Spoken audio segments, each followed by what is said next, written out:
नमस्कार, मैं हूं अर्चित और आप देख रहे हैं पहल टाइम्स। तो चलिए रुक करते हैं इस खास खबर की ओर।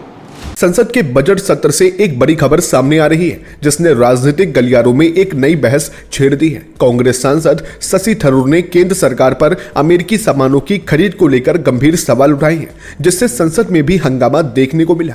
शशि थरूर ने अपने बयान में कहा कि 5 साल में 500 अरब डॉलर के अमेरिकी सामान खरीदने की बात सामने आ रही है। उनके इस कथन ने देश की आर्थिक नीतियों और अंतर्राष्ट्रीय व्यापार संबंधों पर एक बड़ा प्रश्न चिन्ह लगा दिया है।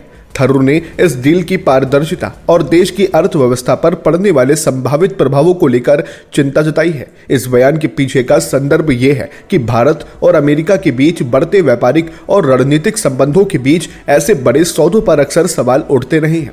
थरूर का मानना है कि इतने बड़े पैमाने पर अमेरिकी सामानों का आयात देश के घरेलू उद्योगों पर नकारात्मक प्रभाव डाल सकता है और व्यापार घाटे को बढ़ा सकता है। उन्होंने सरकार से इन सौदों की विस्तृत जानकारी और उनके औचित्य पर स्पष्टीकरण की मांग की है। शशि थरूर ने यह भी इंगित किया कि इन सौदों का सीधा असर भारतीय उद्योगों और रोजगार सृजन पर पड़ सकता है। उनका तर्क है कि अगर इन सौदों की सही तरीकों से समीक्षा नहीं की जाती तो ये देश की आत्मनिर्भरता के लक्ष्य को प्रभावित कर सकता है।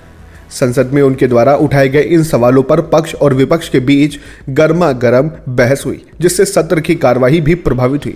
इस मुद्दे पर सरकार की ओर से क्या प्रतिक्रिया आती है और क्या इन डील्स के संबंध में कोई और जानकारी सार्वजनिक की जाती है, ये देखना दिलचस्प होगा। इस खबर पर और अधिक अपडेट्स के लिए हमारे चैनल को सब्सक्राइब करें।